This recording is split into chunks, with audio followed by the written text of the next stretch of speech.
tu acha que é o que dá sustentação para essa curva de crescimento tão íngreme de vocês? Cara, trabalhar certo. Eu acho que atender, trabalhar pensando no cliente de fato. Pô, Thales, mas isso é básico. Cara, é básico, mas a indústria financeira não trabalha fazendo isso. E a gente tem, de fato, um interesse muito grande em atender o interesse do nosso cliente. Vocês ganham menos por ter isso como princípio? Cara, com certeza. Comparado a outros concorrentes, outras frentes, a gente ganha muito menos. Mas o que a gente acredita? Que ele é um trabalho de longo prazo, um trabalho mais consistente, feito numa fundação bem feita, sólida. Trabalho bem feito. Tudo tem um preço, né?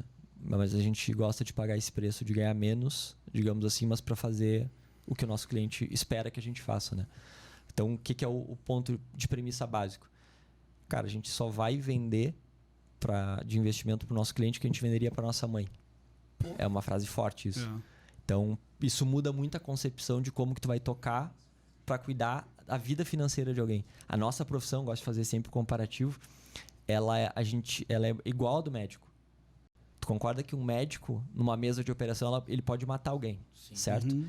E se tu cometer uma imperícia na saúde financeira de uma pessoa, tu também mata.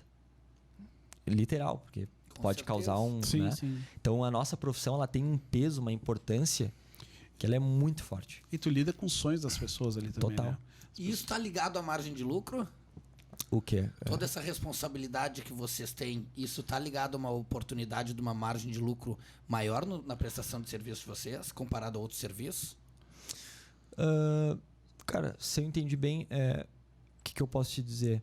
A gente, não vou dizer que a gente lucra menos, mas a gente fatura menos por atender o interesse na verdade, do cliente. a gente abre mão de resultado, a gente abre mão de resultado no curto prazo por um resultado duradouro, né? A gente chama assim, o cliente nosso, a gente quer um cliente por 10, 15 anos, a gente quer as gerações, né, a gente tem cases disso. Isso é legal, o Diego falou. Isso é bacana. A gente tem sócios hoje, assessores que têm 64 anos de idade e atendem já uma terceira geração de família. Pô, que legal, cara. Então, um dos grandes intuitos que eu sempre tive empreendendo eu sou novo aqui, como é que eu sento na frente de um empresário que tem idade para ser meu pai?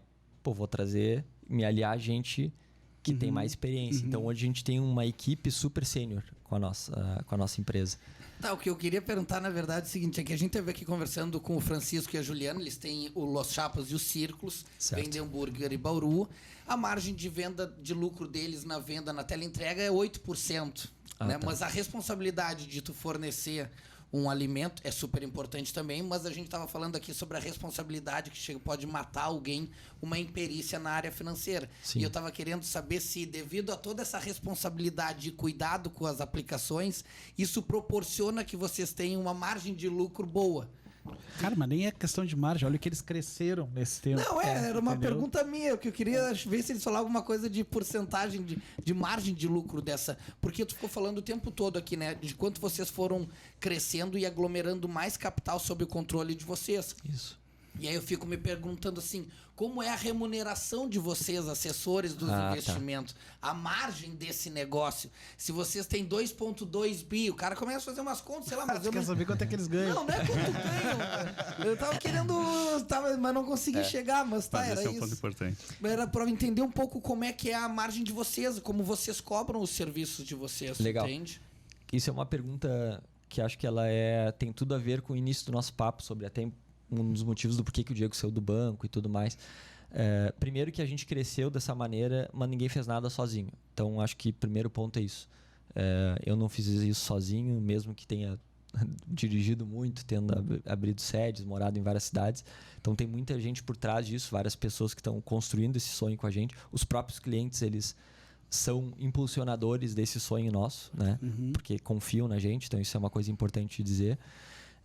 E tem muita gente que às vezes não é nosso cliente, mas fica nos recomendando, porque sabe da nossa índole. Então, muito do nosso crescimento, como eu disse, lá atrás, hoje é fácil da gente falar, tem 2,3, tananana, mas lá atrás a gente precisou da influência de muita gente que abriu portas para que a gente pudesse falar, para que a gente pudesse apresentar o modelo de trabalho, as propostas. Então, a gente deve muito a muitas pessoas que nos ajudaram, né? Nos abrindo porta mesmo. Claro. Porque ele é um trabalho difícil de tu falar pedir para sentar com alguém e falar, pô, me fala sobre teu dinheiro.